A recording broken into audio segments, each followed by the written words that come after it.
Merrill Memo with Matthew Dickerson from Dubbo Regional Council. Talk to us about what's happening in Dubbo for Australia Day. It looks like you were trying some new things this year. We are making a few changes this year, Steve. Just a couple of things that we're trying, just as subtle changes and just taking it one step at a time and then get a bit of community feedback on it. The first thing we're doing is in the Wellington, we've got two events, one in Wellington, one in Dubbo. In the Wellington event, we're trialling a twilight event. So at 5:30pm on the 25th of January, the official ceremony will start. And that's probably in line with what happened with Anthony Albanese with the official Australian of the Year Awards. They run as a twilight event and have done since 2004. We think that gives us a chance to maybe get a bit better temperature for the day. It gets pretty hot when you start to go mid-morning on a normal Australia Day event. So that gives us that chance, but it also takes away some of that pain that's associated for our Aboriginal residents because it's not on the 26th of January, even though it's still linked to Australia Day. So that's the first subtle change we're making, just coming back to a twilight event. We've also added an additional speaker. We normally have the Mayor or the Deputy Mayor of the day speak. We have an ambassador. Peter Herbert's our ambassador for Wellington this year and David Hall for Dubbo. And then normally we'd go into the awards after that. But this year we're adding an Aboriginal elder to give us a bit of history, a bit of context. There's 60,000 years of history there that we think is important to tell that story.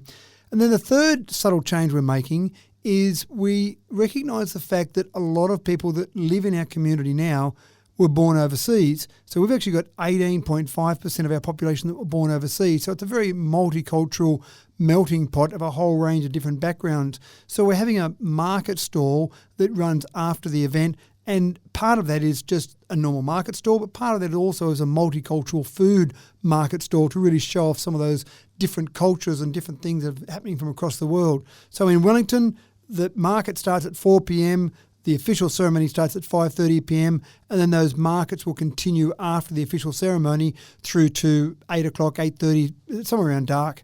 And in Dubbo, we couldn't do it as a twilight event in Dubbo because of some rules from the Department of Home Affairs. They've since changed those rules, but that was all too late for us. So we have to run it on the 26th of January in Dubbo. So we're going to start it nice and early. 8 o'clock we'll start our barbecue, start our events there as part of those markets that we've talked about. 8:30 the official ceremony will start. We've also got almost 50 people that we've made new citizens, new conferees as new Australians on the day, which is very exciting as well. We've got the Aboriginal address that I talked about, the Aboriginal elder, and then we'll go into our markets and our multicultural food markets after the event on the morning of January 26. So a couple of little changes there, subtle changes, but we hope they'll be well received by the community, and then we'll go out with some surveys after those events and just see what the community thought of those changes and get some feedback for what we might do next year. Fantastic. So in terms of the multicultural market, what kind of cultures do you have represented in and around that area?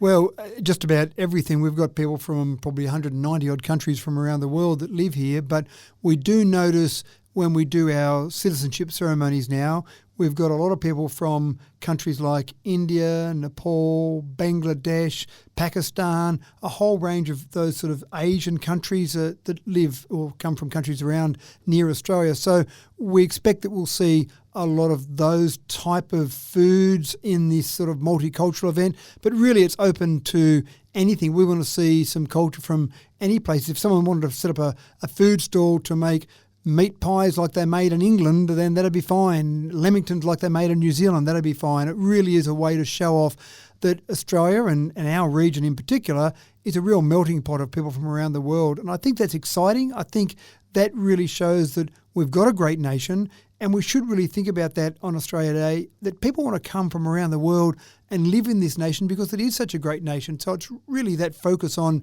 we've got a fantastic future going forward.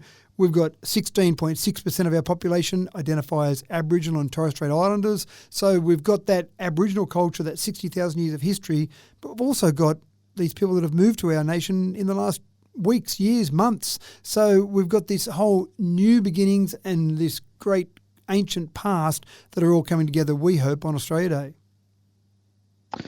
Fantastic. So you've also got the awards taking place. What awards are offered through the Dubbo Council?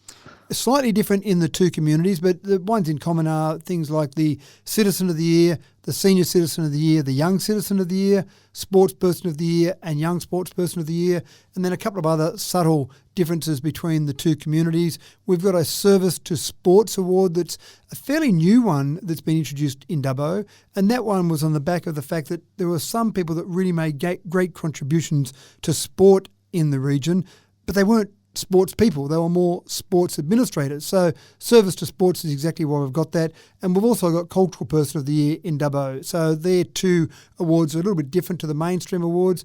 And in Wellington, we've got something similar where you've got the Community Event of the Year. So again, that's a recognition that there are some great events that happen and giving some recognition to those. And you've also got some Community Service Awards. There's 5 Community Service Awards that are given out, and they're probably for the behind the scenes people that are really making events happen, making things happen, but really not out there in the spotlight and not seeking the spotlight, but also not in the spotlight, but just making things happen behind the scenes. Really good work that's being done by lots of people around the community.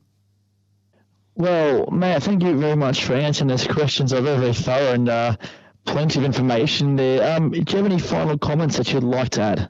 I really am looking forward to a slightly different Australia Day and really hoping that we get lots of people from the community come along and experience what we're trying to do with Australia Day.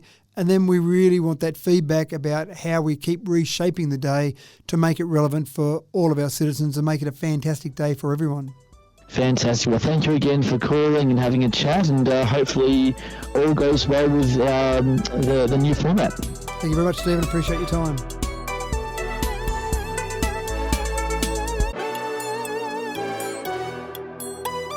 Mero Memo with Matthew Dickinson from Dubbo Regional Council.